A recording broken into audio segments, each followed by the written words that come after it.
Hello. You know, guys, you think you've made a really bad mistake, and you think you've made your worst couple of mistakes of the week, and then you happen to wake up at 6:55 a.m. for a 7 a.m. stream. So my apologies that I'm a little bit late. Let me know if you guys can hear me. Let me know how the audio is. But welcome back to our live stream series. Let me know how the audio and how the video quality is.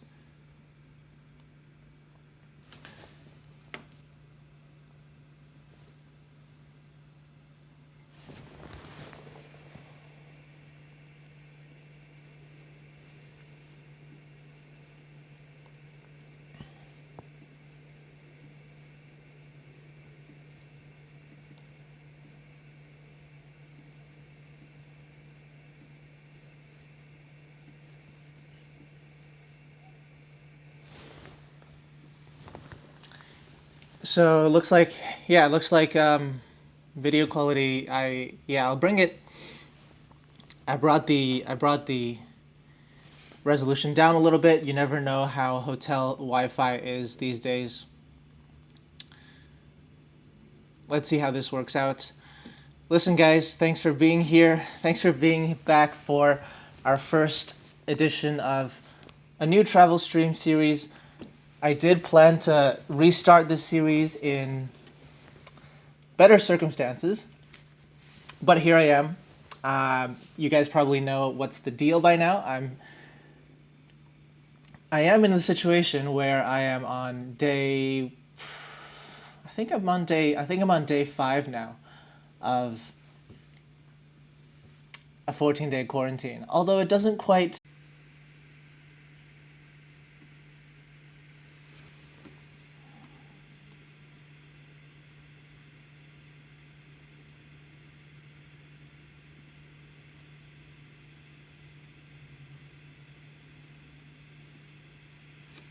How are we doing?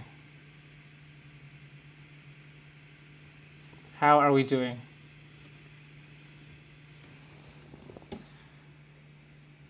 Time begins to have no meaning when you are when you will have been quarantined for 2 whole months by the end of this whole pandemic, by the end of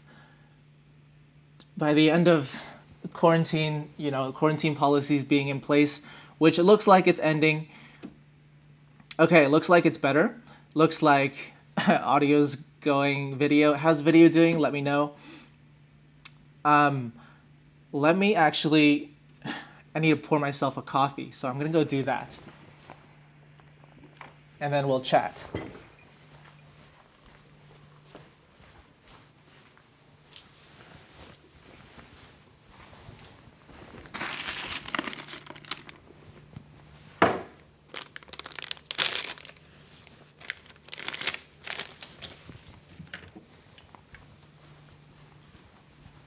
Okay, people. It's the quarantine coffee special. All right, guys. Looks like video. All right, video, audios were doing well.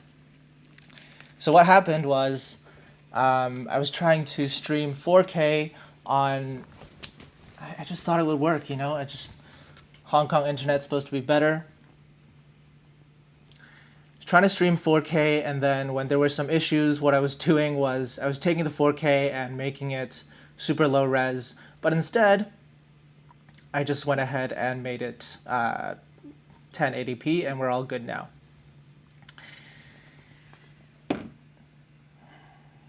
Welcome to Travel and Chill, a new live stream series. Like I mentioned earlier, don't know if you guys heard me, I hoped to restart our live streams in better circumstances, but I think we're in fairly genuine circumstances of a travel mistake that has unfortunately reared its ugly head, and that's what we're talking about today. We're talking about travel mistakes, what happens when things just don't go right, don't go according to plan, and, just being flexible, being on the fly, and dealing with situations that arise. I'd like to hear, over the course of the stream, your own travel mistakes and whether anything actually, in your opinion, gets as bad as it has for me, as unexpected turn of events as it has for me. I feel like most of you have been caught up on the what the deal is with me, why I'm stuck in another 14-day quarantine. If not, you can go back and watch the video. Essentially, there was a very simple procedure in place under which I could skip the quarantine. Very simple, actually very well thought out and well executed by Hong Kong and the mainland. Basically, if you're coming from the mainland to Hong Kong and you have the right to enter, and you just do some very simple steps, including getting a PCR test at a series of approved hospitals, then you don't have to do quarantine. So that was what I was trying to do. I got complacent. I messed it up. I really, really messed it up. Just really cannot blame anyone but myself. If you go back to watch the video, there were 2 mistakes I made.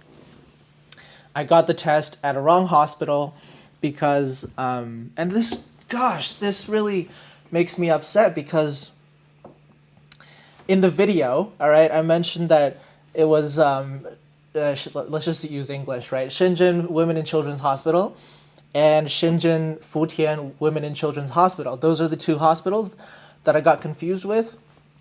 The first one is on the list, the second one not on the list. So I went to the second one, but here's the reason. Here's how everything actually transpired, because I didn't have you guys mentioned you enjoyed the storytelling in the video, and I wanted to tell a compelling story there, and I didn't want to kind of lead you through too many steps. Here on the live, I will. First off, I looked at the list, and there's the list has 12 different hospitals in Shenzhen. So I just glanced at it. I was like, okay, there's plenty of hospitals. Great, awesome. Then what I did is I only had 1 day in Shenzhen to do my test. So I popped in, I planned an overnight stay. I emailed my hotel, right, the Park Hyatt's. Excellent hotel, by the way. Just not related, as a success of this trip, I would say that Hyatt Globalist status has been awesome, and that the Park Hyatts and Alilas I've stayed at have been awesome. And many things on this trip have been awesome, just this part has been the mistake. Anyway, I emailed the hotel, and they said, and I asked them, what's the closest? Well, actually, in my email, I said, oh, can I get upgraded to the executive suite, please? which they said no, that's one of the suites above what they give globalists. But I just thought I would ask. So I said, can I please get upgraded to the executive suite, and what's the closest hospital for a COVID-19 PCR test, because I need to go to Hong Kong tomorrow. And they replied saying the closest hospital to us is Shenzhen Futian Women and Children's Hospital, which was that second hospital in question, of course, that I went to that wasn't on the list. Shenzhen Futian Women and Children's Hospital is what they said. Now I go back to the list of hospitals, and here's the thing you got to know. The list has both the name and the addresses of each hospital. And ultimately what was my undoing is that the correct hospital that was on the list is also located in Futian district. Okay? So both of these hospitals, Shenzhen Women and Children's Hospital and Shenzhen Futian Women and Children's Hospital, are both in Futian, even though only the second one has Futian in its name. So that added to the confusion. It still doesn't excuse my mistake, because I should have verified the address of the hospital I was going to against the address on the list. But what I did was I looked at the list, I saw Futian in the address of the real hospital, and then I saw Women and Children's Hospital in the name, and I just conflated the two right then and there, and I didn't follow up or anything. I just assumed, okay, they're the same hospital. Well, yeah, I thought there was one hospital the whole time. It was not until it was not until I arrived at the no man's land, I got my pink code, and even after getting my pink code, I was like, this has to be a mistake because I'm positive that the hospital was on the list, right? Up until then, I was convinced that there was only one hospital and that I went to the right one. And it was only until I spoke to the Department of Health people, Hong Kong Department of Health, they pulled up the list and they were like, no, you went to Shenzhen Futian Women and Children's. This is Shenzhen Women and Children's. And let me tell you, in that moment, I don't know how badly you guys have had travel fuck-ups before. Excuse the language, but it's exactly what it was. I don't know how badly you guys have had that before, and whether it was a gradual thing that you realized or a momentary thing. Yeah, let me know, because for me it was a moment, a single moment that like I just like all the blood rushed like I don't know to my head, away from my head, and I was like, oh man, I am totally screwed. I remember feeling like lightheaded, and it wasn't like a 14-day quarantine. I guess looking back is fine, and some of you guys are saying, you know, really easy to make a mistake, don't beat yourself up, and I appreciate the supportive messages. I think for me, I think this is a learning experience because, you know, like things have gone surprisingly smoothly for me over the course of many round the world complex trips in the past, right? Looking back, that's kind of the conclusion I draw, that yeah, things have always gone surprisingly smoothly, and obviously everybody makes mistakes inevitably, so something like this was bound to happen, and it's good for me to get experience with travel mistakes, because as a traveler there will be mistakes, and maybe next time it won't strike me so much, right? I'm pretty sure like I had to sit down in the holding pen, and I really spent many hours. Like there was no other choice to make, but I was just just unwilling to accept reality. I was just sitting there, just wishing things were different, trying to think my way out of the situation, even though there was no way to do so. Allow me to take care of this.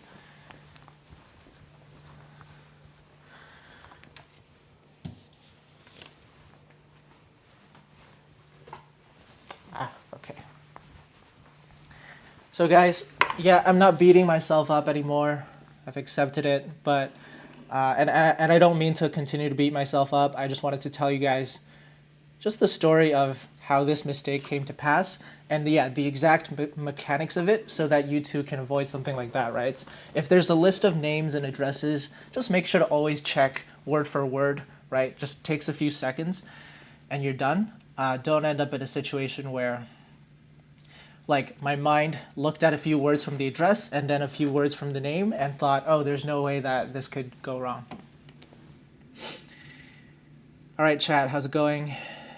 You guys do think that Nevin, I did think, like, should I email the Park Hyatt and say, but it wasn't their fault because I didn't specify, like, it has to be on the list. I said, what's the closest hotel what's the closest hospital to the hotel to get a PCR test? I need to go to Hong Kong. Maybe they could have, you know, if they were to provide exemplary service, like maybe they could have known about the list of hospitals, but it also wasn't their responsibility. I think, yeah, like if I were to email and say, hey, can I get some points and compensation? Maybe they would give it to me, but like I mentioned in the video, right, I wouldn't really feel comfortable doing that because the responsibility does lie with me. At least you had a choice to pick a global hotel chain. That's right. It's interesting to compare quarantine policies in different places. I mean, we can chat about that for a little bit. And hey, like I may as well share my expertise now about global quarantine policies. In Shanghai, yeah, it was totally randomly assigned. You basically got bused to a randomly assigned quarantine hotel and you didn't know where you were going until you arrived. Here in Hong Kong, you have a list of approved quarantine hotels and you call each one to make a reservation. Now, last minute 14-night bookings are not available at each place. So I was lucky actually that one of the Marriott hotels had space, which was this courtyard here in Sha Tin. To be fair, pretty far away from the city center. That's also why it's a category 2. In the future, they're building a new train link from this line straight to Central, by the way. So, wait, no. It's not straight to Central, it's straight to Kowloon, and then you can change trains to Central. So it'll actually be pretty convenient to stay here if you don't mind, if you don't mind being a little bit farther away from the action and then taking the train into town every day. And it's a category 2, so maybe if this whole quarantine, fact that I'm quarantined here hasn't put you off, it may be a decent budget option if you're in Hong Kong. The new train line, by the way, is opening the day I'm supposed to leave, which is a shame because I would love to check it out. Anyway, so different quarantine procedures. Here I got to choose this place, and I was allowed to take a taxi here, right? So I was allowed to make my own way through transportation because they've got this tracking bracelet. So they take the actual location tracking a lot more seriously, a lot more top-down, technology approach. I was allowed to take, I think I was given like a 2-hour window to make my way to the hotel, to the quarantine location. And then when I arrived, I was supposed to open my smartphone app, scan this, activate it, and then walk around my room a little bit so that the app knows, the space that I'm in. So yeah, very technology focused. A lot. Let's just call it taking it a lot more seriously than back in Canada for sure. Where, like now that I think about it, I'm pretty sure I could. I have no doubt that I could venture around my neighborhood, and take the risk of police showing up to my door in Canada and probably get away with it, right? If I wanted to. Obviously, if you're supposed to be under quarantine, you should still follow that. But yeah, the enforcement is just completely different.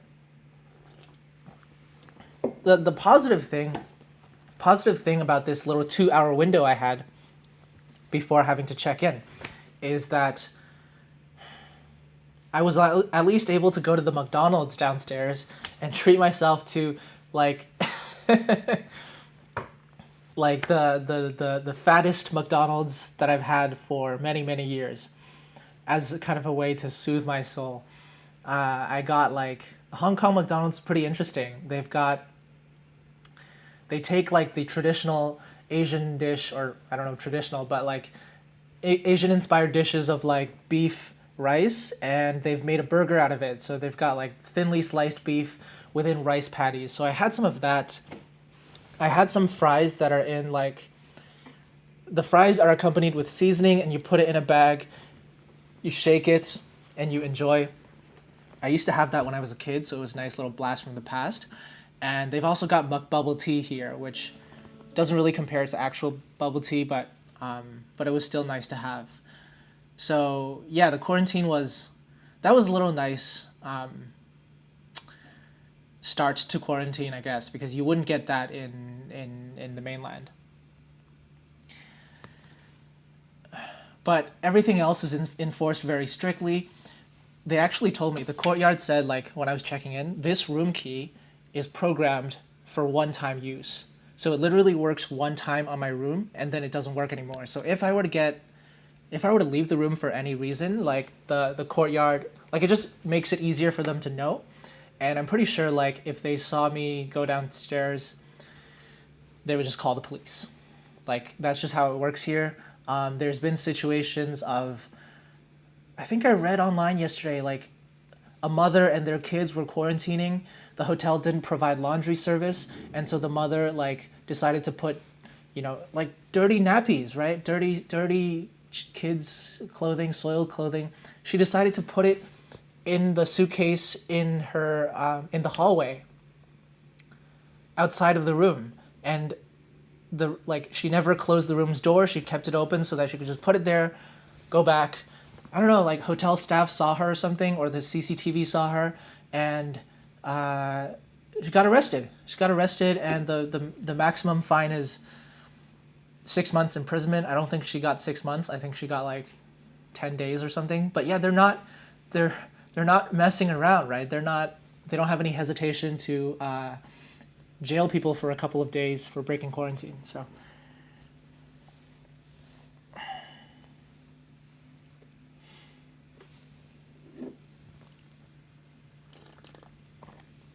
Benjamin, my friend, you are you're too generous. Too generous. Thank you for your super chat here. I really do appreciate it. Thank you. You've got to meet a minimum spend. Measly $14 per day is definitely helpful, and it helps support the stream. So thank you. But listen, guys.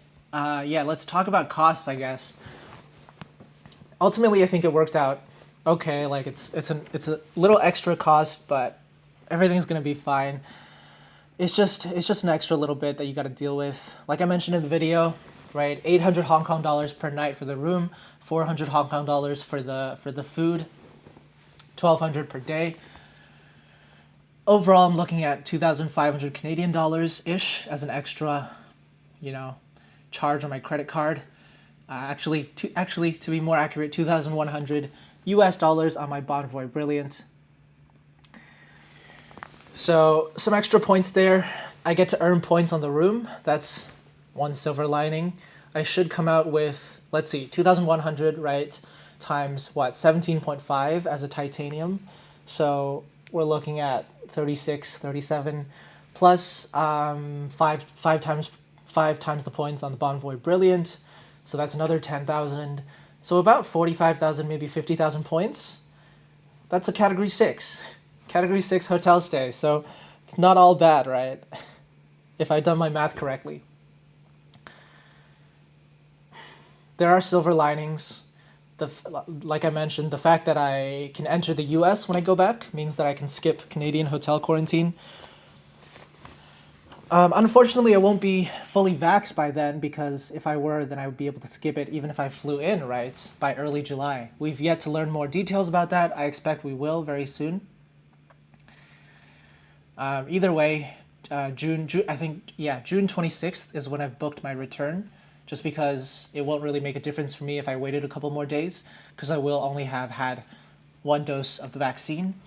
The plan was to get dose 1 in Hong Kong as soon as I got here. Obviously, that's been pushed back.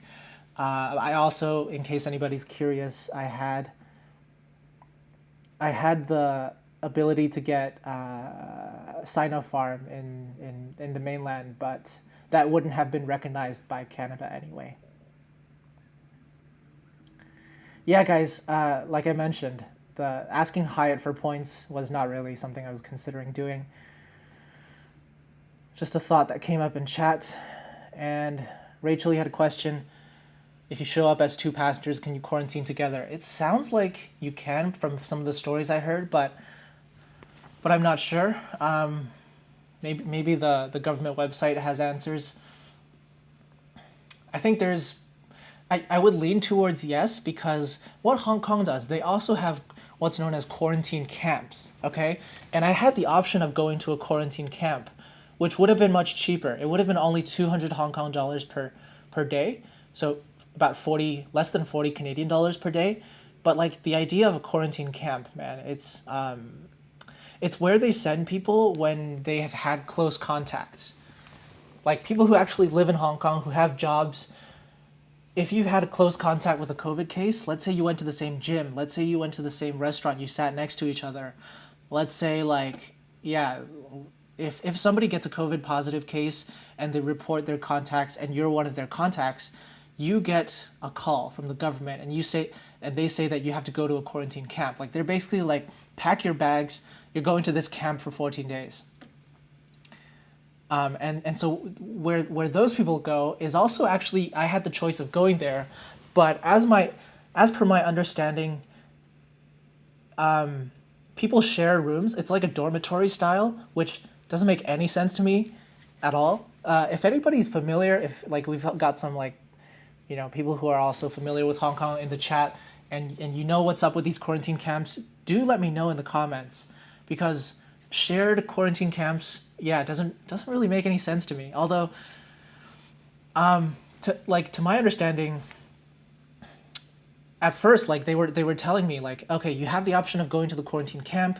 It's not going to be a huge burden in terms of money, and listen, I was on board with that almost, because it sounded like similar to a hotel room until it was time to actually sign on the dotted line, and it said like, oh, you might share your room with up to 8 to 10 people. I was like, hold on a second, doesn't doesn't seem to make a lot of sense.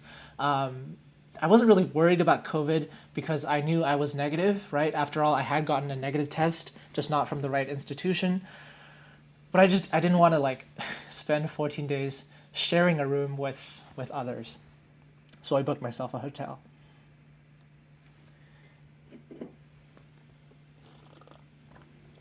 Actually, Ian. Yeah, where's Ian when you need him? Maybe I should have messaged him in my time of need. Maybe he could have helped. Yeah, different rules in different countries. You've been Liger 777. No food delivery here. Parcels are allowed. I'm probably gonna order myself some stuff because there's also limitations on what my parents can send me from the mainland. So I'm probably gonna try to order myself some snacks or something. But yeah, I do want to highlight this thing of different rules in different countries. Look, as frustrated as I can get, right, with the concept of what, there's like 10 COVID-19 cases per day here in Hong Kong, or I think it's in the double digits. I think it might be a little higher, but double digit cases in mainland China and similar levels in Hong Kong, probably a little bit higher concentration here. And all this, right, for that, for an individual who had gotten a negative test, 2 negative tests actually, one in Shenzhen at the wrong hospital, and before that in Beijing too, because I needed a negative test to go visit my grandpa in hospital there. So 2 negative tests I was in possession of within the past 72 hours. And then all this, right? 14 days in the quarantine. I've got these spit tubes that I got to spit into. Like, for what purpose? Like, by the time they get tested in the lab, I will have gone back to Canada already. So logistically, yeah, I think it's valid to voice a few frustrations, but ultimately it really does boil down to this point here.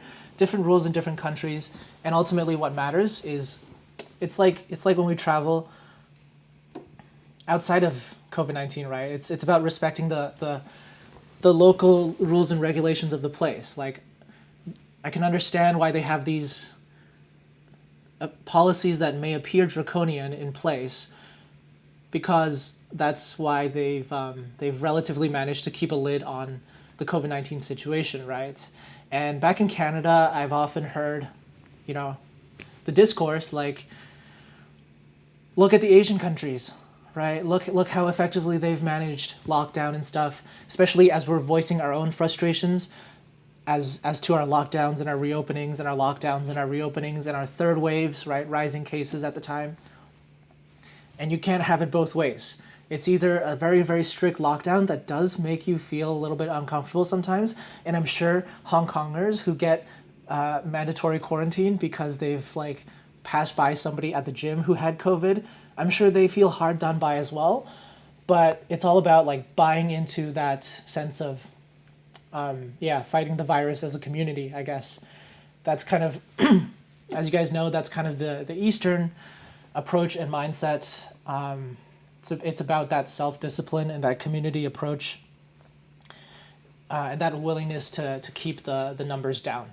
So that's the system that I, voluntarily chose to come to when I chose to come visit. So there's really not that much more to say about that. But I'm curious as to your thoughts too. it's about milking Ricky for 2,500. Exactly. It's about although, if we're talking money grabs, I think 2,500 for 14 nights isn't nearly as shameful as $2,000 for 3 nights back in Vancouver. The return flight I've booked. So ideally, I would do Hong Kong, Doha, Seattle on Q Suites. But by the time it was time to rebook, which was a couple days ago, there was no more availability on Q Suites. If anybody's seeing Q Suites availability in the coming weeks for Doha, North America, let me know, because when I checked, it seemed to be pretty much zeroed out.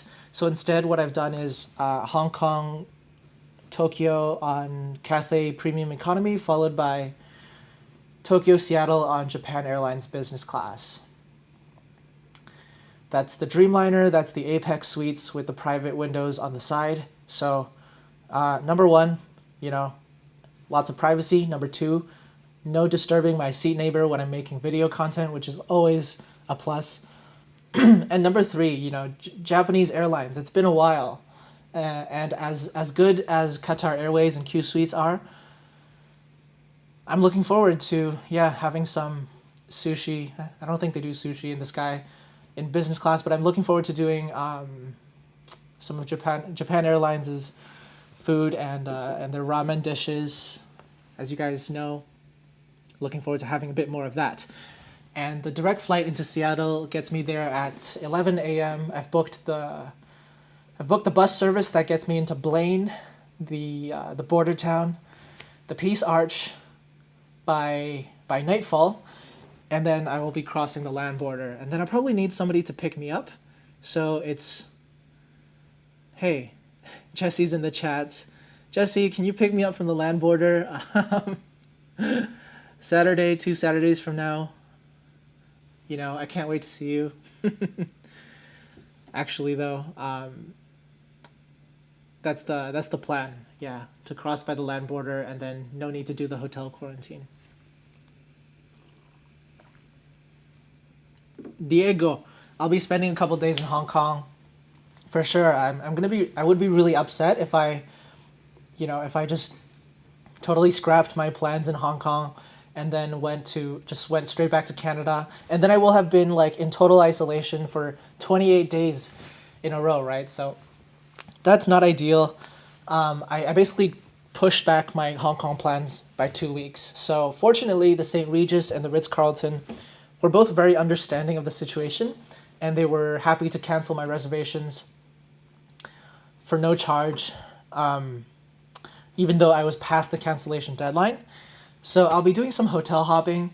The St. Regis is relatively new. It's on the island, Hong Kong Island. It'll be nice to check it out.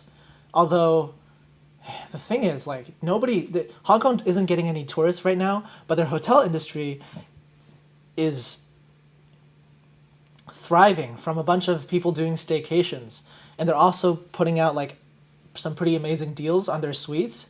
And it's also Hong Kong people, just like the rest of us, they've got demand. They've got money to blow on staycations and stuff. So people are booking up the suites quite a fair bit. And back on Wednesday when I was supposed to stay, all the suites at the St. Regis were booked out. So these stays are pretty expensive. It's Hong Kong's pretty expensive if you're looking to try out the high-end hotels. So I really do hope that I can score some suites either way when the time comes. But yeah, St. Regis on the island, and then I'm moving to Kowloon ICC, which is the tallest building in Hong Kong, I think, right? There's 2 hotels there. One's the W, one's the Ritz-Carlton. The Ritz-Carlton's the one that has those panoramic views of Victoria Harbour, so that will be something to look forward to too. And then I've got just a couple plans with friends to catch up, lunch and dinner. I'm probably gonna go to a few nicer places now just to make the most of my time in town, and treat myself a little bit after this little bit of a disastrous turn of events. Again, not really disastrous, more of a valuable learning lesson and something unexpected. All right, we've got a few doppelgangers in the chat here, JT, and we have got 2 JTs. Okay. Hey guys, welcome. Make yourselves at home. How are you doing, chat? I hope you guys are all doing well in Canada. The atmosphere in the travel community seems to be on its way up, and that's also a reason why I wanted to start these streams again, right? Just because we've all got so much to look forward to, and so many things happening, so much to discuss. I wanted to, yeah, like, it was a lot of fun when we were doing these last year. Took a bit of a break, and I think early 2021. I don't know if you guys felt it, but for me, after things were looking positive in mid to late 2020 in terms of travel reopening, and then we obviously got the second wave, the third wave, and there's just really really harmful, like, travel shaming phenomenon that I'm glad is coming to an end, because it's just really, really harmful. Really,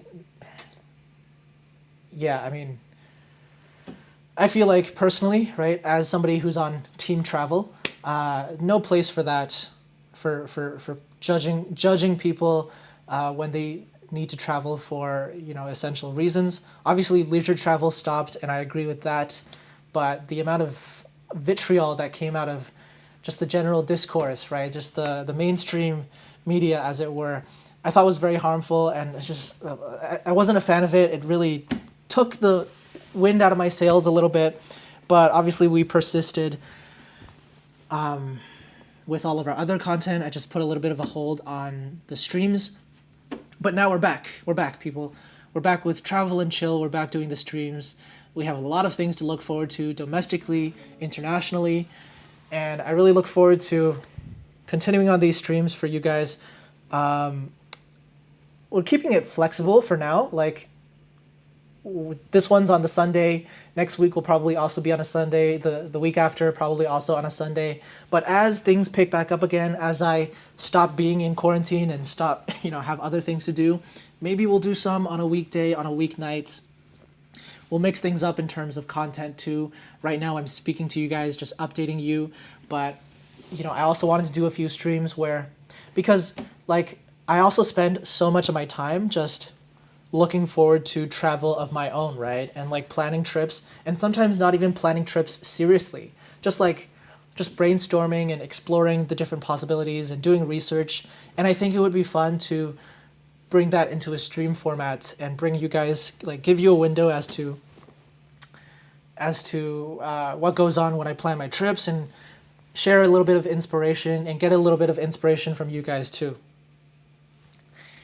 So that's what to expect with this stream format. We'll also bring on guests from time to time, and yeah, things will be a lot looser. Things will be a lot more flexible.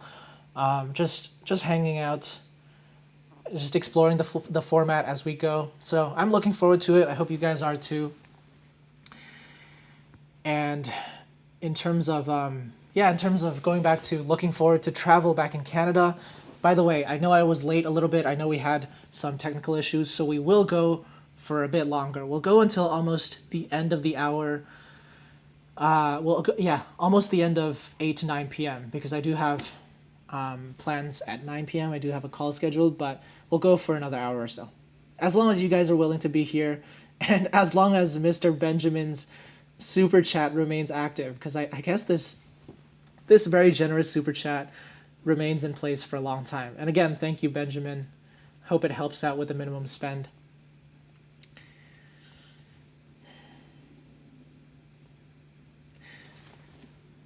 I would have gone to Cafe de Coral. Oh my God, that's a real blast from the past. I've definitely got to hit up the Cafe de Coral when I get out.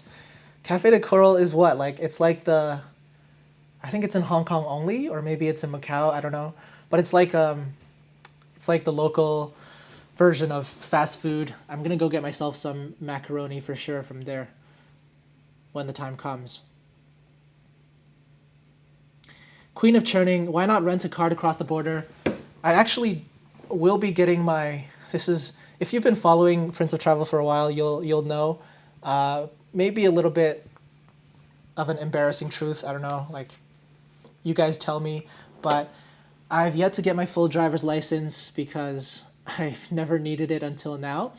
But I will be getting my full driver's license this summer, and I want to do what I want to do this summer, and to coincide with the resumption of domestic travel. I really want to do like a summer Canadian road trip, right? Like from Toronto to Vancouver. Maybe that's a little bit ambitious, but I think there's a lot to see along the way, and there are a few places along the way that I've researched, I've looked at on a map, but I really wouldn't have the chance to visit outside of a road trip. Like Lloydminster, for example, on the border of Alberta and Saskatchewan. Like, what's the story there? What's going on? Why is it straddling the border of two provinces? You know, I would never visit unless I'm driving. So stuff like that, I think would be a lot of fun to do on a summer road trip. So yeah, I have every intention of doing it, let's say this July and August, carving out some time, making it happen.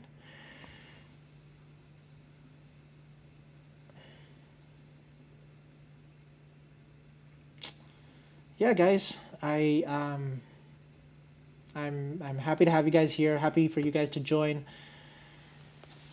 on this stream and on future streams. And again, thanks for the patience while I was dealing with the quality. Hopefully, when I'm back in Canada, the internet will be better to support higher quality streams too.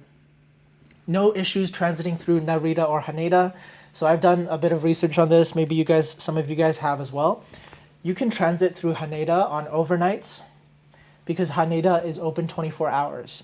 You can transit through Tokyo Narita, but not on overnights because Narita closes, and then you have to enter Japan, which you can't do unless you're a Japanese citizen right now or a resident.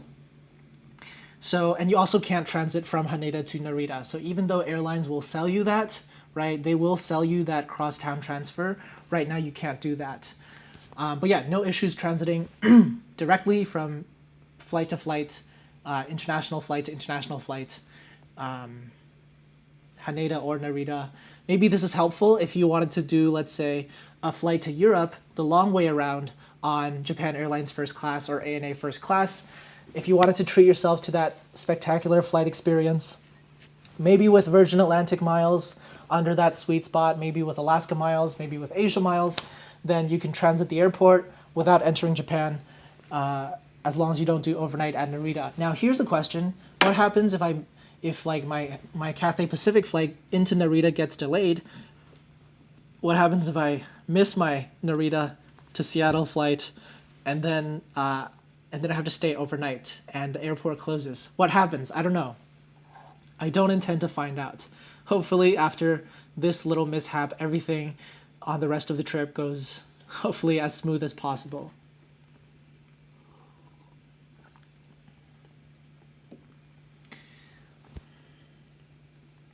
Yeah, guys, the Clubhouse app. It's I think it's really well done. I think there's room to do stuff on it. And I've been doing a couple of actually, I haven't been very active on it recently, but there are, travel rooms all the time, so maybe when I have some time during the quarantine, I'll hop on too.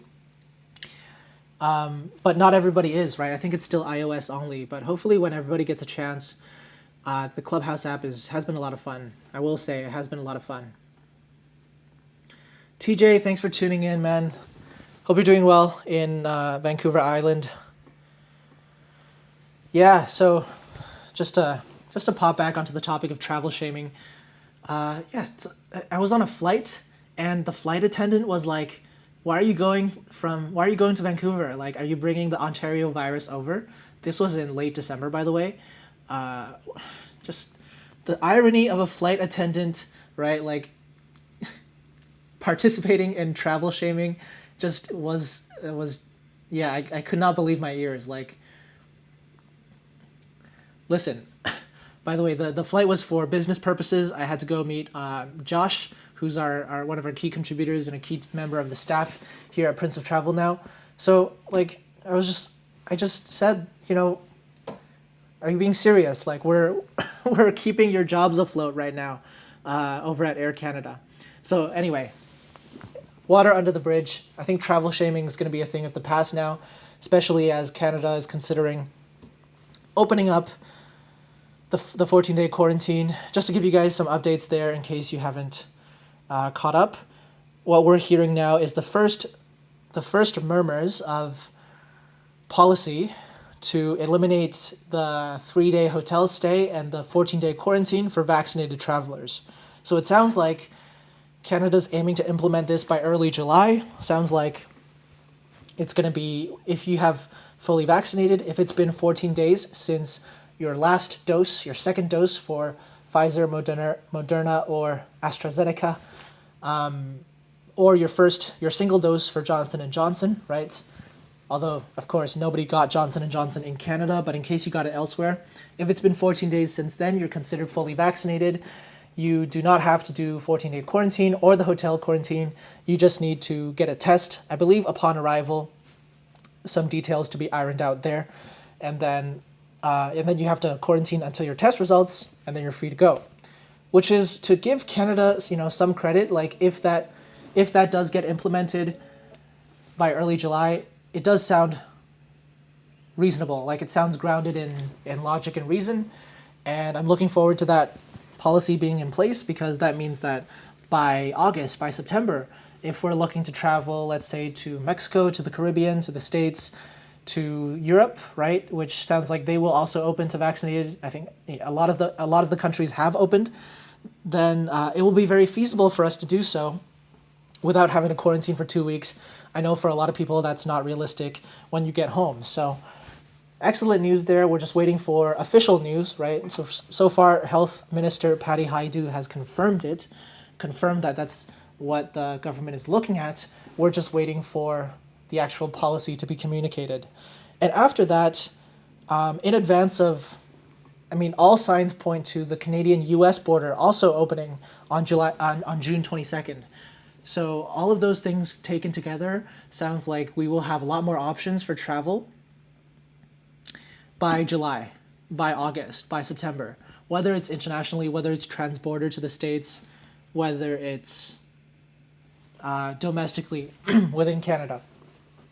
And, yesterday's video and my story from over here is, I would say, a bit of a cautionary tale that if you're going to travel internationally, yeah, it's going to be super important to be on top of what you need to qualify to enter, right? What you need to enter without quarantine, and what documents you need to show to prove that you have what you need. So in my case, even though I got tested negative, I didn't have the right test from the right hospital. It's going to be a similar story in terms of like stuff to keep track of, what documents you might need to show that you're vaccinated, right? I wish there was more clarity on the whole concept of vaccine passports. And to be frank, I don't really like that term, because it just generates a lot more, seems to generate a lot more emotion in people. Every time I post about vaccine passports on YouTube, every time I make a video about it, there's, I don't want to call them, I'll call them skeptics, right? Vaccine skeptics. But the thing is, the vaccine skeptics never express their opinions in a reasonable way. They're always like, they comment a bunch of sheep emojis, and they're like, listen, y'all are sheep. It's quite hilarious to me. But anyway, the point is, the term vaccine passports seems to stoke emotion in a way that, proof of vaccination doesn't. And to be blatantly honest with you guys, I think proof of vaccination is just a much healthier term to use, although I might still use vaccine passports because it's what everybody else is using and it's what people are searching for. So just a bit of behind the scenes there in terms of when creating the content. But anyway, whatever you want to call it, the proof of vaccination, how is Canada going to verify people's vaccination status when they're coming back, right? For me, I'm getting 1 dose here in Hong Kong, 1 dose in BC. I'm probably going to have 2 pieces of paper that show that I've been vaccinated on different dates. Is that something that Canada will be legislating for when they're looking at people's vaccination proofs? Only time will tell. I think ideally by now we will have had some kind of digital app going, at least in Canada. It will be announced, but it sounds like we're far behind schedule. And part of that boils down to the fact that there are like 10 to 12 technology firms all trying to compete for the business of vaccine passports across the world. And that means that we're not really going to see a global system for the vaccine passport. It's going to be a series of disjointed, if you want to call it, but yeah, like localized, vaccine proof of vaccination systems that different places use, and that different places will, like, if you want to go to one place, you'll probably need to download their app or use their QR code, similar to what's been happening over here in Asia. The hope is that maybe, ideally, hopefully it won't be like country by country, right? Hopefully it will be regionalized, if at all possible, just to keep things simple for people. But yeah, there's a lot of clarity that we're waiting for when it comes to the vaccine stuff.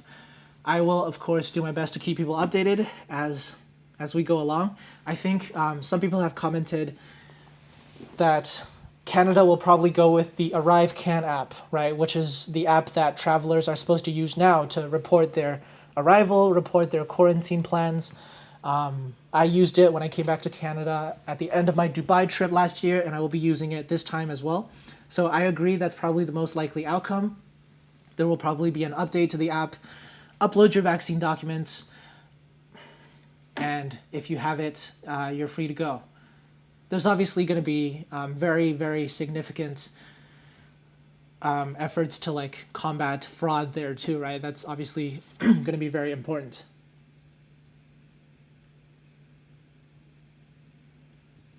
Queen of Churning. Talk to Ijaz. Yeah, I did actually. I messaged him, and he just said like, yeah, just it's pretty simple. So I'm not worried about getting my vaccination information with the health authorities, but I'm wondering if the travel side will account for that when the time comes. I think it has to, because when Canada's building their proof of vaccination system, yeah, they have to future-proof it, right, for when Canada welcomes international travelers again. So for sure it'll be like, I don't anticipate it being a problem. I just wish they would get a move on. Speaking of opening Canada's borders,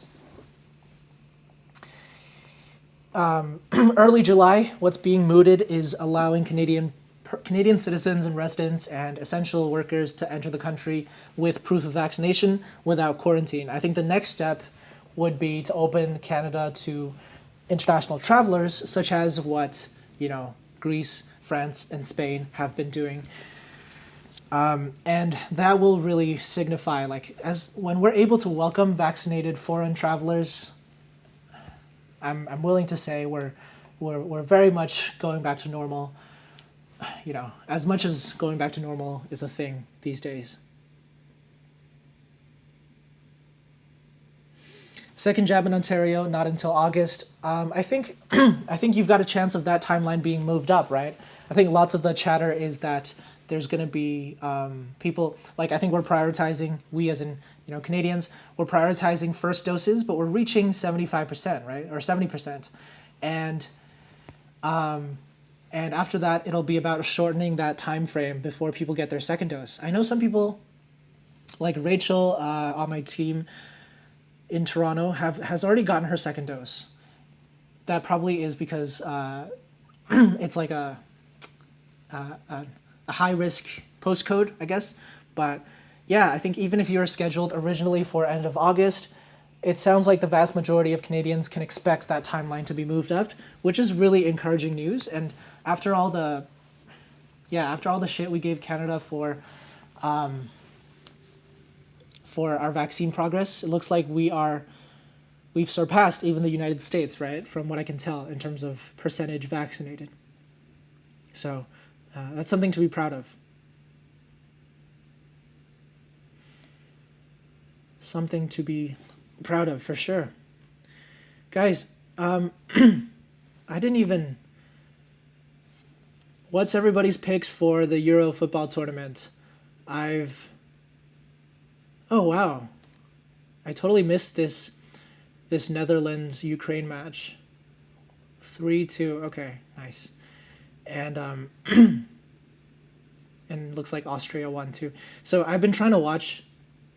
I'm a huge football fan, as some of you know, and I think from 2010 onwards, I basically always try to watch every single match that I can at the World Cups and at the Euros, and sometimes have to make sacrifices because I'm doing other stuff. But yes, the summer football fever is something I'm really excited about. Hopefully, some of you guys are as well. I am. I anticipated having a much easier time watching the games because I would be back in Canada and the time zone would be a lot easier. And here it's like 9 p.m., 12 a.m., and 3 a.m. So I said I was going to try to catch up on sleep, and it's making it really challenging. And last night I consciously skipped Austria, North Macedonia, and Netherlands, Ukraine because I wanted to get some sleep in advance of our stream. Obviously, I still woke up 5 minutes before, so it is what it is. But what's everybody's picks? I'm seeing some France, some England, Peter McCaffrey. Are you England or are you Scotland? Let me know. Sounds like you're more England. Alan, Belgium. Okay, Belgium's golden generation. I feel like it's their last chance to actually win something before it's a shame that the time has passed for them. Diego. I went to Brazil for 2014 and Russia for 2018. Never been to a Euros. I was supposed to go to this Euro actually last summer. I had tickets for Bucharest, Bilbao, and St. Petersburg. Gosh, I try not to think about it because it would have been so much fun. Which would have been so much fun. Try not to think about it. It's a shame. It's really a shame what happened. What's the next one? Is 2024, right, in Germany. So definitely going to try to make that one, and obviously World Cup 2022 in Qatar as well. But yeah, I try to make it to as many of these tournaments as I can. It's so much fun, even if you just go for a week or so and just absorb the football fever where you're at, and just go to attend a match in both Brazil and Russia, right? Like, attending a match is obviously a spectacular experience, but then there's also obviously parties going on all the time, watching the football, getting to meet new people from all around the world. Hopefully when Qatar 2022 swings around, it will be feasible to do that again, right? Hopefully we'll be able to do that again. Okay, yeah, Mohammed, like Italy looked really impressive the other day. I think they've got a good chance. I would say England has a fair shot too, but England has a reputation for choking, obviously. And I was looking at the groups. It seems like if England were to win their group, then they face immediately one of the groups of death people, right? France or Germany or Portugal. And speaking of which, I think we're all waiting for group of death, the first match, to show up. I think that's going to be the really exciting part. Yeah, Anthony, I do plan to swing through Doha. I think I've been to Doha last time. Not really that much to do as a tourist, but I think for the World Cup, it's going to be pretty exciting. Lab Tech Superstar. So I watched Brazil 1, Germany 7 in Sao Paulo, and it just felt like there was going to be riots on the streets, man. It thankfully didn't turn out that way in the end, because I think Brazilians were more sad than angry. But that was an experience. That was for sure an experience. It was something to look back on, and that's a match for the ages, right? That's a match that's going to be talked about for decades. How much do we have to raise on Indiegogo for you to get the vaccine 4 times? Lovely. I wanted to get the Sinopharm and then get the Pfizer anyway, because I just thought getting vaccinated is better than not getting vaccinated. But then my mom, who's like kind of one of those, she practices the traditional Chinese medicine a lot, and she was like, yeah, it's not a good idea. You don't want to be injecting yourself with more viruses than you need to be, right? Because the inactivated virus or the mRNA, whichever one. So probably going to stick with 2 doses and call it a day. But as far as I understand it, you can't be over vaccinated is my understanding of things. Obviously, not a health professional, but that's my understanding. Diego, was it not in Belo Horizonte? Yeah, it was, but I watched it. I didn't watch it live. I just watched it at a cafe in Sao Paulo, or like one of those. Yeah, it was lunchtime too, and it was pretty crazy. Yeah, I remember thinking like, what if there's riots on the streets? But it didn't turn out in the end.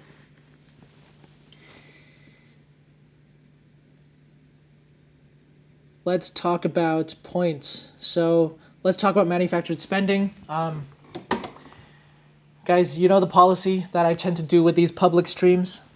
Somebody asked earlier, is it going to be watchable back? Like, are we able to watch these back? And yeah, I do want to make these rewindable for at least a week-long period. Okay, I'm going to say that the policy right now is at least a week-long period. We're going to keep these streams up for people to watch back after the fact. I do also want to keep the video up for longer, right? Permanently, if that's possible. But then, like, for me, I'm still learning about like the YouTube channel technical side of it. I'm still like debating or I'm trying to research like, does keeping your live streams up affect, the whole how the algorithm treats you in terms of watch time and stuff. So stay tuned on that, but you'll definitely be able to watch this back for at least a week-long period after the live, and for all the future streams as well. But as a consequence to that, manufactured spending, stuff that we tend not to talk about publicly, that will remain the case on the stream. You will get, let's expect hints at best. It's just, it's just the convention that we're familiar with. We do have more private channels, more private settings to talk about that stuff, whether it's in your own private small groups, whether it's with friends that you meet at in-person events that we're going to be doing shortly. Hopefully we'll be able to do those in 2021. Or whether it's if you're on Discord, if you're on the Prince of Travel Discord, if you have a membership there, that's obviously on patreon.com, by the way. Then we do have some chatter about manufactured spending as well. And we also have some private live streams or private chat sessions that we do. By the way, some updates for you in terms of the Patreon. We do plan to move that over onto the website as soon as possible. We're working on bringing it over onto princeoftravel.com rather than having it on Patreon. I just think it's better to have everything on one platform. I think it makes it something that I can more easily promote and integrate with our other content efforts, and it allows us to do more things with the membership, right? Because Patreon ultimately, it has limitations. It's a great platform for creators, but maybe it's not exactly what I've been looking for. So for now, it's on Patreon. Expect it to move onto the website at some point too.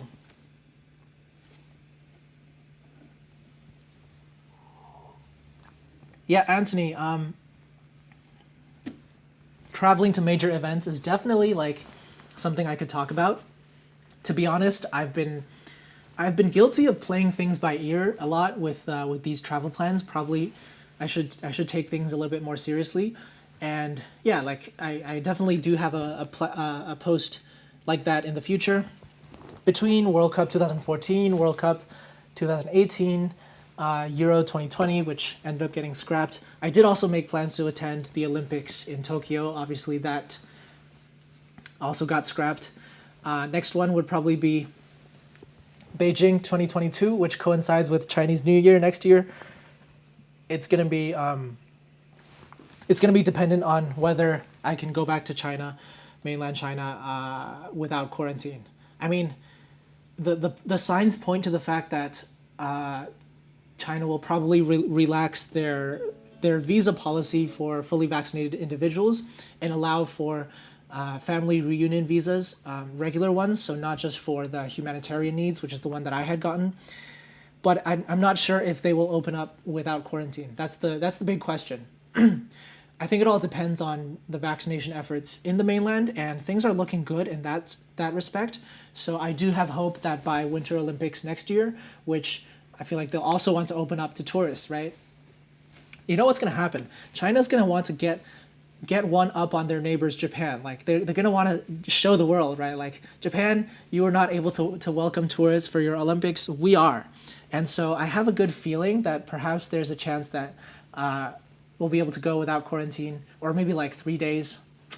Fingers crossed, and that'll be good. Like it'll be good to see my family again. You know, it's been a tricky year. Normally, I go back twice a year, and just even if it's for a shorter period, it's good to go back often. But it hasn't been possible this past year. Obviously, even with the difficulty of this trip, even with the unexpected challenges, there's a lot to be grateful for, right? There's a lot to be grateful for the fact that I was able to make this trip back. Okay, guys, I know many of you guys are here for the points stuff and for the points news and updates, which we will also do a fair bit of in these streams. So absolutely, let's dive into that side of things. 30% transfer bonus from MR Points, MR Select to Marriott Bonvoy. That's the best bonus we're ever seeing, so there's not much more to say about that other than I think it's an excellent deal. I think for any MR Select points that you've got, and if you have designs on fancy hotel stays or even just high-value hotel stays, a phenomenon that we've been observing, right, is that cash rates tend to be like artificially inflated right now because what we're dealing with the rebound in demand, and hotels haven't necessarily adjusted to theirs on the supply side just yet. Because we're going to see these fluctuations as demand bounces back, and in the interim before stuff evens out on the supply and demand side, we're going to see some pretty crazy high prices. I know that when we're thinking about summer travel domestically in Canada, right, or even in Europe, right, even in Hawaii, these hotspot places that have opened up where basically every American, every Canadian wants to go to because they've been stuck at home for the past year, we're going to see some sky-high cash prices, which means that if you can find award availability, you're going to get some excellent value for your Bonvoy points and for your hotel points. So I think that really adds another layer of consideration to this 30% transfer bonus opportunity from your MR and MR Select points, especially MR Select points, obviously, because you'll recall that MR points can be transferred to airlines and can fetch a higher value that way as well. So the opportunity goes until June 30th. Even now, I feel like you could apply for the Business Edge card, right? 2-week turnaround. Probably get your card in 1 week, meet the minimum spend. Your points should post instantly if you can meet that spend as soon as possible, right? Let's say you've got a big purchase or big spending opportunity. What is it? 55,000 MR Select upon spending 3,000, 5,000, one of those in the first 3 months. And yeah, I think it's 5,000, right? So after all that, you'll emerge with, I did the math in my post on Prince of Travel, you'll emerge with 62,000-ish MR Select points, which would transfer into Bonvoy at a 1 to 1.56 ratio. That's like 90,000 Bonvoy points, right? That's 1 night at a top-tier hotel, 2 nights at a mid-tier, 3 nights at a category 4, which is decent in many parts of the world. So lots of opportunity. I would definitely recommend looking into converting points if you haven't already. Just keep a note that your points would post at the 1.1.2 ratio after you transfer, and the bonus points come in later on. That's what people have been reporting. Have you thought about a series on finding award availability? Joe, that's a great question, and that's a great idea too. I think that is an excellent idea for a post series that we can do on the website, and I think when we do more of these streams, like I mentioned, I want to keep the format variable. I want to keep it casual. And some of the times, maybe next week. Yeah, next week I will still be in quarantine. We'll still be here hanging out. And I think a great idea for that one, because I do have revenge travel of my own to book and plan.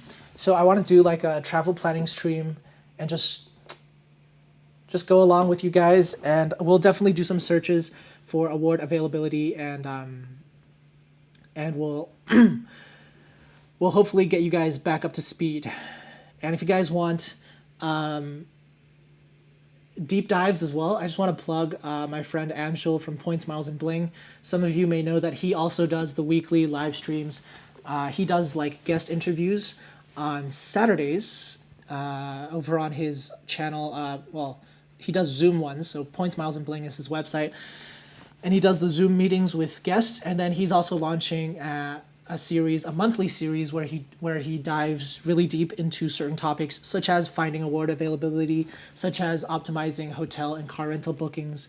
It's called the Points, Miles, and Bling eLab. That's what it's called. And I think if you sign up today, you get a discount. I think it's today. That's when it ends. So anyway, I wanted to plug that. Anshul from Points, Miles, and Bling also does excellent work. So you can't go wrong with that series, with that series of live streams too. I think it's 150 for 10 sessions throughout the year. So I think there's definitely going to be great value there.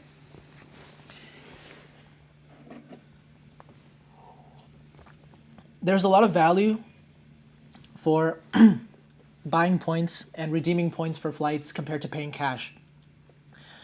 And that has always been the case, right? It's always been the case that buying points strategically can make a lot of sense if you were going to pay cash for a flight anyway. Now, for many of us who are more interested in collecting points through credit card sign-up bonuses, like buying points wouldn't be our first choice, right? Because you still do need to spend like $1,000, let's say, to get enough points for a business class flight. Now, obviously, $1,000 is a big discount compared to $3,000, $4,000, $5,000 if you're paying for business class outright. But if we can get those points through our credit card sign-up bonuses for nearly free, that's obviously better. But then again, like getting credit cards takes time, right? It takes like 6 months or so to get all your ducks in a row. Whereas with the credit cards, you've just got your points deposited instantly. So that's something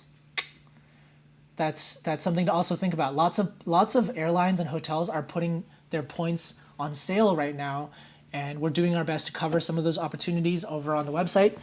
But basically, yeah, there's lots of arbitrage opportunities to do there. If you're actually going to, if you would have paid cash anyway, then you can often save by buying points.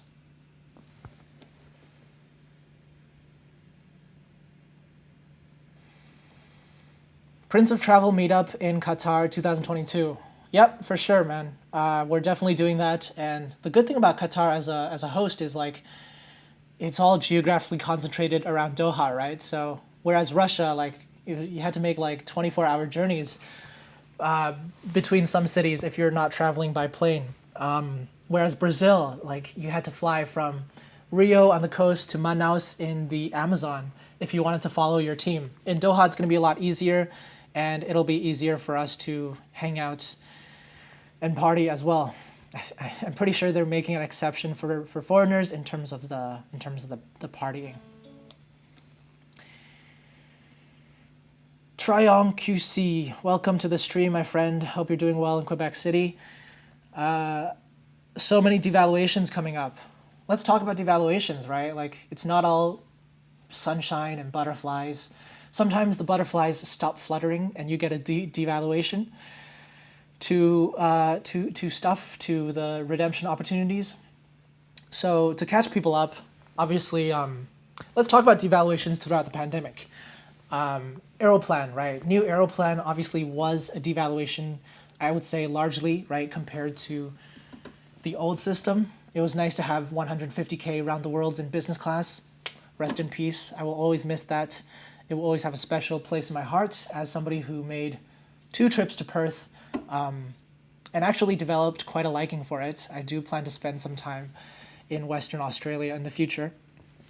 But the new Aeroplan, right? Like if you want to do business class around the world, it's going to cost you at least 180K. And even if you don't want to, even if you just want to keep things simple with one-ways or round trips, Air Canada flights, it's dynamic pricing. You can get good deals. You can get some not so good deals. It's there's really very little predictability. Now the argument is that in the old program, you might have gotten like 2 seats at the fixed level pricing, and then the rest of the availability just wouldn't be available. So perhaps some merit to that argument, but I think overall what we find frustrating a lot with Aeroplan is the lack of, like, I can't go on to, like, I can't, plan, like, ideate a trip in my head and just think, oh, Toronto, Vancouver, I know that'll be 25K in business class if I can find space. Like, there's always going to be uncertainty until I actually go and search, and that's just something that we're going to have to get used to. It's just a new system that we don't really, I would say, like, it's probably better for, the average Aeroplan user, because they know they can find some seats, and if they want to travel badly enough, they will go ahead and book that. But for those of us who are used to the old system, it's a negative change, because under the old system, we would have known that flexibility is key, right? And that if we can't find space on one day, we need to try a different date or play around with the routing, and we would have been able to make it work. Whereas now, now it's like, oh, pay 80,000 points for business class to London, and it's like, okay, do I really want to? Because if only I were to travel on a different date, it would be 50K, and that would be a great deal. So lots of variability. All right. You're dreaming if you think you can actually redeem 180K in business. So I would actually dispute that. I think if you stick to partner airlines, definitely possible. If you stick to partner airlines and you're willing to have a bit of patience over the phone as you book these round the world complex trips, because 180K, where do we get 180K from, right? Just to recapture that sweet spot again. If you're flying to the Asia region, if you're flying on the North America to Pacific zone chart at 85,000 points one way, to on any one-way journey that's less than 11,000 miles in distance flown, that's going to be 85,000 points. And if you stick to partner airlines, there's no variability in the pricing. It's just 85,000 as long as your distance is less than 11,000 miles. So if you're to do that round trip, you could route through Europe in one direction, and so 85,000 times 2 is 170,000. Add 5,000 points for a stopover in either direction, and you get to 180,000. Sounds simple, but in terms of actually booking it, as you guys know, right now booking the multi-city tool just doesn't work online, which is stupid. If if Air Canada's watching this, I'm sorry. I don't excuse the fact that by June 2021, the multi-city tool with a one-way stopover is still not working. It's not really excusable. You still have to call in and book the one-way stopover for 5,000 points, and you have to deal with some agents who might not know exactly how to do that. But in terms of actually making it happen, it should definitely be, if you're trying to plan like let's call it revenge travel for 2022, round the world in business, that's the best sweet spot in the new program. Okay, so that's devaluation number 1 with Aeroplan. As Trio mentioned over here, devaluation number 2, Alaska.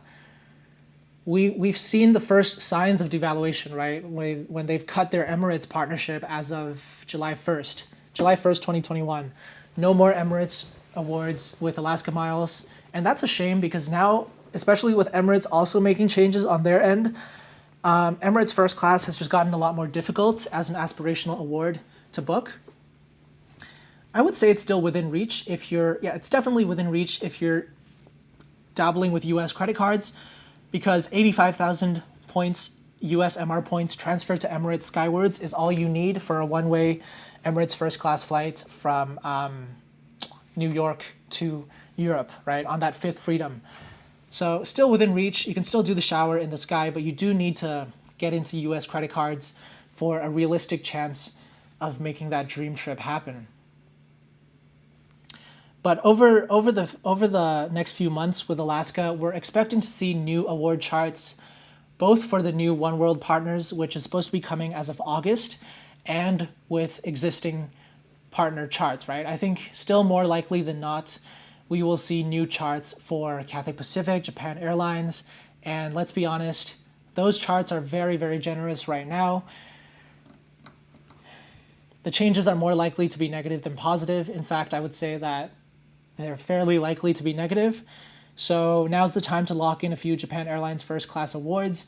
They have fixed the technical issue, so it's very much possible to find award space for later in 2022, and now's the time to lock those in because it's fairly likely that the award rates will be changing once everybody truly starts to travel again. So now's the time to be a little bit strategic and preempt that change. And Alaska has said that they'll give 90 days notice for any changes to the award chart, but I think it's wise to preempt that 90 days notice too, because once they give 90 days notice, anything that's going up in price. So try to get ahead of that and make some bookings, lock in some bookings if you have Alaska miles floating around.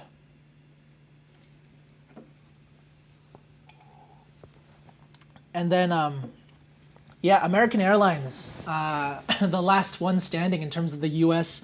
airlines keeping a published award chart, right? Man, this transition towards eliminating award charts has been really disappointing to see over the past few years, and I think it's just a symptom of the U.S. airlines recognizing that their loyalty programs are just way too powerful within U.S. consumers' consciousness. Like, it just seems like people will be loyal to their airline no matter what, and people will earn points and earn miles on their credit cards no matter what, even if they go ahead and obscure what the number of miles required to redeem for an award.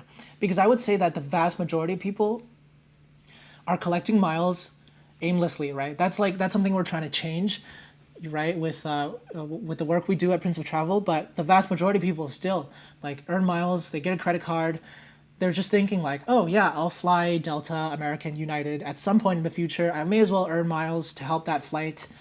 They don't really have an idea of how many miles required to book. They're just thinking, I may as well earn miles. And with the majority of people thinking that way, it gives the airlines leeway to just say, poof, the award charts are gone. The number of miles that you see on the search engine is how much it's going to cost.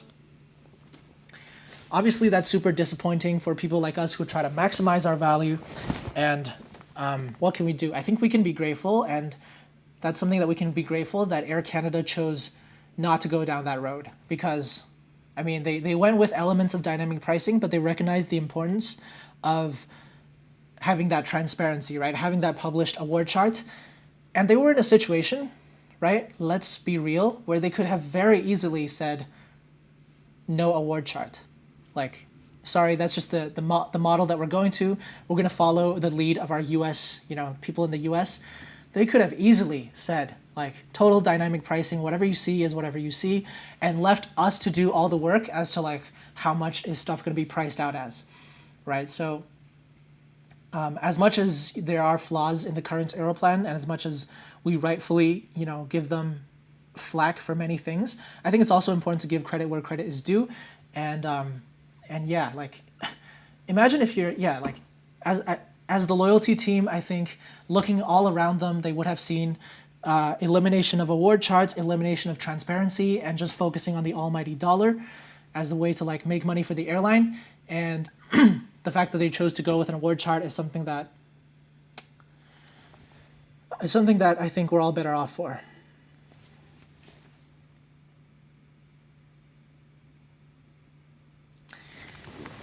All right, people. Let's go back to, we've got 15 minutes left before I gotta hop off. Hope you guys have enjoyed the stream. But let's go back through point stuff, catch up over the past couple of months, and look ahead at the future too, because I think there's exciting stuff coming up. And who doesn't love a little bit of speculation? With travel coming back, I would say that the past couple of months have been relatively quiet on Aeroplan's end, because they have been teasing, right? They've been pretty big teases, let's be real, about just stuff that's coming up in 2021. Past couple of months have been relatively quiet. We've seen a few special credit card offers to incentivize people to spend. We've seen Yeah, the cashback offers on Air Canada flights. We've seen 5 times the points on gas. Recently, we saw the CIBC cards offering kind of like Amex offers, right? Like that style of credits every month for your streaming services. And long term, I think that's part of a trend of credit card issuers moving towards a focus on engagement, more engagement of existing cardholders, and also as a way to combat like people, right? Like those of us who may have canceled and reapplied for cards just because we don't find the ongoing value in it, or we find more ongoing value in the repeat bonuses than in the ongoing value. They're trying to change that that equation there, and time will tell if they're successful. I would say that we need more incentives, right? More ongoing incentives to be incentivized to keep the cards as loyal customers.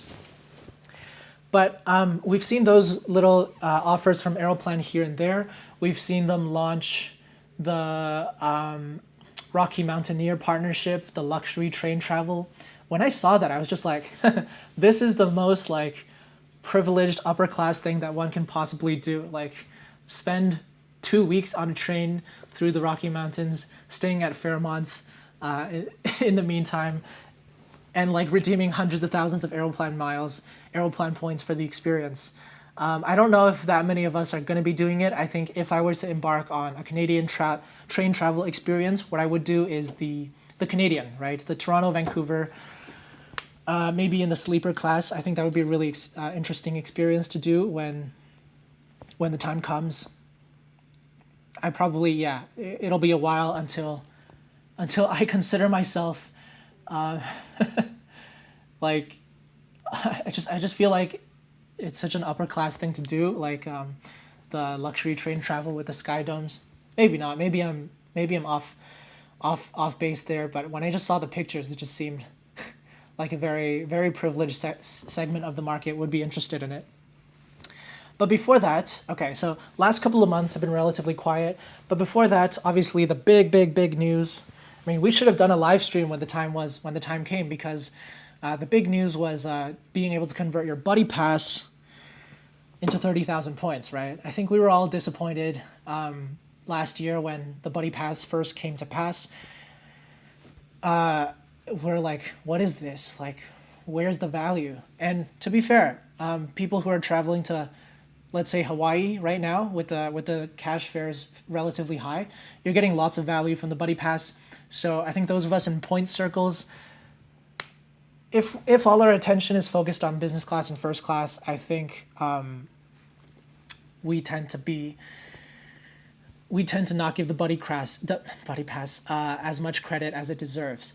However, it's just wonderful that Aeroplan actually gave us the option, gave those of us who are enthusiastic about points the option to convert into 30,000 points. I think they didn't have to be so generous with the number of points, right? They could have said 15,000 and it would have been something. They could have said 20,000 and it would have been something. 30,000 is like, it's pretty good. It's if you think about it, yeah, like we're familiar with now, it results in some spectacular all-time high bonuses on TD, CIBC, and the American Express Aeroplan card, the core card from American Express.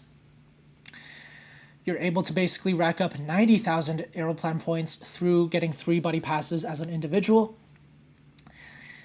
And recently we saw a special offer from the TD Aeroplan, seems like a special promotional offer through a specific link on the Air Canada website for 45,000 Aeroplan points.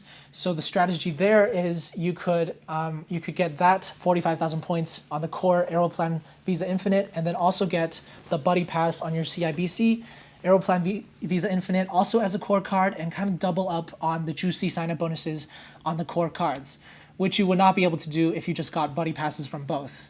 Because you can't get Buddy Passes from both. So basically, I recently made a video how to earn 1 million Aeroplan points with juicy all-time high sign-up bonuses, basically all across Canada, all across the Aeroplan, American Express, RBC, all these ecosystems. Now's the time, right, to be racking up the points. It's almost a case of so many offers, where do we put our spend, right? Even on the US side, what is it? Platinum card, gold card, Chase Sapphire Preferred with 100,000 ultimate rewards points. And recently, like, we haven't even covered, we will cover next week now that there are public links, but the business cards on the US, 150,000 MR points. That is juicy, right? Obviously comes with a big spend component too, but if you're able to swing that, whether it's through organic spending or otherwise, tremendous, tremendous offer. Yeah, Denby, thanks for tuning in. It's good to hear from you. The Aeroplan 45K offer, it does seem to, the issue there is that TD has always given people grief on the online application. And because of that, if you're not able to get this offer approved online, it seems that the people in the branch and the people over the phone may not be able to find the correct offer of 45,000 points. It seems like it's an online only offer, right, on the Air Canada website. So yeah, like that's a problem. If you do submit and you don't get instantly approved, it may be more challenging. But I think it's worth rolling the dice anyway, because some people have been able to get instantly approved, and it's an excellent deal if so. Yeah, Demby, thanks for your support. Thanks for the encouragement. I mean, everybody's been super supportive on the YouTube family, so thank you guys. I'm doing well, honestly. Like I think it's a good lesson in finding positives and negatives and dealing with negative travel outcomes that will inevitably pop up when you're traveling. Like I mentioned, it's all about like a wide range of possibilities when you travel. That's what I've always said.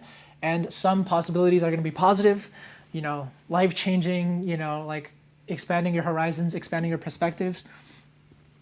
But some are going to be negative. And, I harbor aspirations to travel far and wide and see as much of the world as possible. And I know that there's going to be probably trickier situations than this one, right?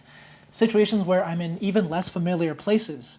After all, I messed up. I messed up. I dealt with the situation, but I could speak the language. I kind of knew kind of the customs and kind of the situation. I'm going to be in places in the future where, right, like it's going to be a whole lot more challenging to deal with, and that's where I'm going to need to be sharper than I was now, because I can't be adding to my own problems with my own mistakes.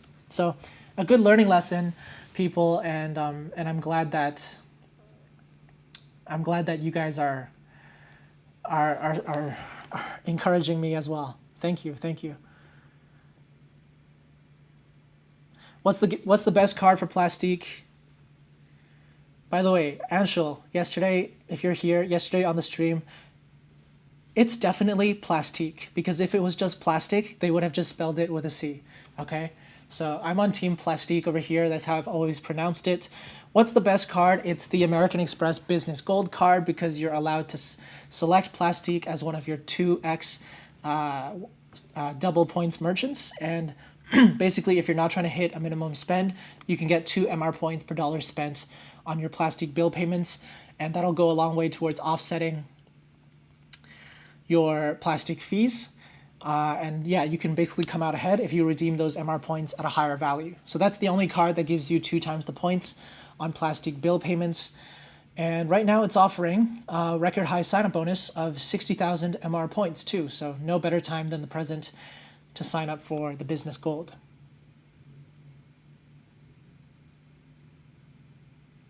Greg Matson, welcome to the stream. Has anybody ever successfully used Aeroplan points for a business class seat on Air New Zealand? For your information, Air New Zealand is notoriously stingy when it comes to award availability. It's difficult but not impossible to get their award space. I would say right now, with New Zealand's borders closed, it's pretty much impossible. The airline has little incentive to release those seats. I mean, I'm pretty sure they've cut the majority of their flights too. Post-COVID, I would expect it to be similar to pre-COVID, which is for most flights, they won't release any seats. And then every now and then, Air New Zealand will release a pocket of space on mostly on their Asia flights, but sometimes on their North America flights. So Auckland, Los Angeles, Auckland, San Francisco, Auckland. I don't know if they're going to be restarting Chicago flights. I feel like they won't be, but It's possible. It's possible, but very difficult. So you just have to keep a close eye on space and hang out in these circles, because when you're in these circles, we tend to alert, right? Alert people to space, to rare award space whenever we can. How are you doing, chat? Hope you're doing well. Guys, Anshul, there's no, it's not plastic. It's obviously plastic. And yeah, Peter, it's exactly, it's mystique. Like that's obviously what they're going for. But then again, I am on team EVA Air, even though the airline says that it's called EVA Airlines. I mean, where do you guys land on that? Is it EVA Air or is it EVA Air? I've always called it EVA Air, and will always call it that.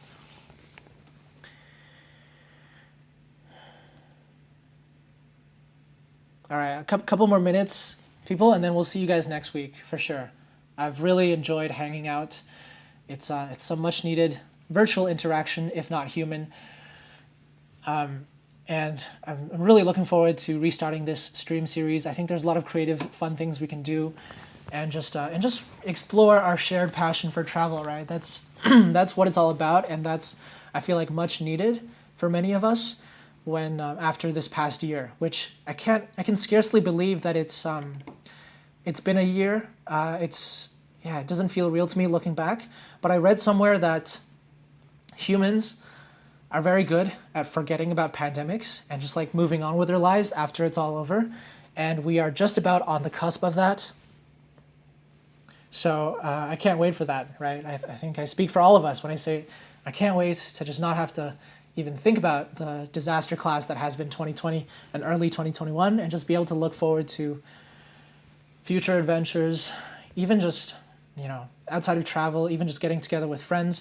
That has been awesome for me personally this past month here in China, and friends and family getting to just rediscover the little pleasures and the big pleasures, right? I think that's something that we all have to look forward to. Speaking of looking forward to, we haven't gotten to the speculation part yet, so let's do that. And what's Aeroplan going to come up with next? So I have a feeling, that we're going to see some very impressive things coming down the pipeline over the next little while, and I have a feeling that we're supposed to see. Okay, when I say that I have a feeling, obviously, I've heard certain signals here and there. I have a feeling that we're going to see much closer integration between premium credit cards and elite status, more integration than we have now, but only with certain issuers. So that's my feeling. I think we can look forward to some exciting stuff. Honestly, I think there's room for them to do stuff with status qualifying dollars that they haven't done yet. And if you guys had tuned into Mark Nasser and Scott O'Leary's stream with Anshul back in April, you remember Mark kind of teasing the fact that there might be something to do with SQD. We haven't seen that yet. I feel like there's room for them to do that because, again, even as much as there's going to be pent-up demand for travel, even as much as that's going to be rebounding, the fact that we haven't had a whole year to fly and to travel properly, they have to make up for that somehow. They have to offer some kind of status qualifying dollar. Well, they don't have to. I guess the argument is they've already extended people's status, so you have 2022 to qualify, but it would be nice for Aeroplan to offer that, some kind of gesture there. So I would love to see some status qualifying dollar, some way to optimize that outside of actually flying. Obviously, as soon as they announce it, we're going to be all over it if they do actually make it possible to maximize outside of, let's say they tie it to credit card spend. That's going to be very interesting, for sure. Now, outside of that, I think we can look forward to even more airline partners coming down the pipeline. Obviously, until now, we've seen Etihad Airways, which is a real shame that we never were able to use Aeroplan points for the Etihad apartments. In fact, you know what?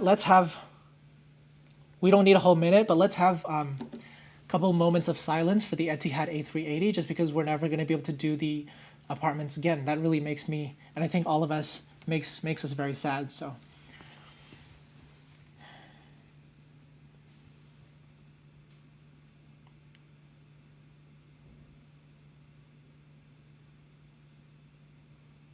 Couple moments of silence. I hope you guys have all honored that with me over there. But it does make me sad that the Etihad apartments are no longer around. It does make me happy that I got to fly it on basically one of the last Etihad A380 flights ever. That was from Abu Dhabi to London and my Maldives trip just before the pandemic struck. But it does make me sad that, especially with the Aeroplan partnership having launched last June, none of us will really be able to get that apartment's sweet spot. So that's a shame. Totally out of Aeroplan's control, obviously. But yeah, after Etihad, after, let's see, Azul, Vistara, Air Serbia, Virgin Australia, and Air Dolomiti, I think we've got more airline partners to look forward to and more lifestyle partners in the mold of Starbucks and Rocky Mountaineer. Hopefully some even more accessible stuff tailored to our day-to-day lives. Yeah, lots of possibilities, I would say, for the program to get creative because they're pretty much the only player in the space. So there's lots of fun things that they could do. And yeah, next time that Anshul or we've got the Aeroplan team on the stream, we'll definitely grill them as well. We'll definitely make them give us something juicy because, I mean, on one hand, I feel like they owe us some updates on the digital side, right? In terms of the calendar search, in terms of the multi-city and stuff like that. I feel like we've got to be on their backsides to like get them moving on that side. But also, I'm sure there's cool stuff happening that we could not have anticipated. Examples include buddy pass conversion. Examples include many of these partnerships, and it would be good to get some insights on what to expect.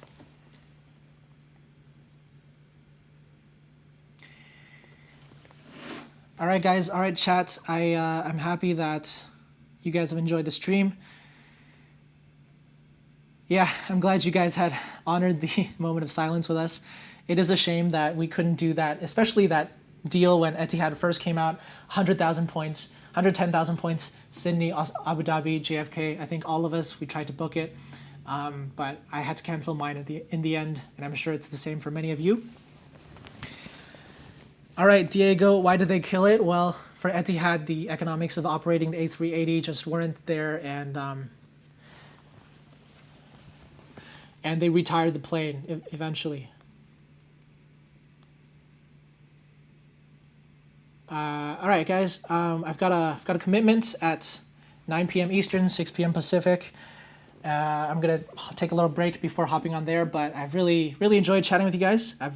Honestly, I feel really good about this stream series. I think we're gonna have a lot of fun, and especially as travel picks back up again, we are looking forward to a lot of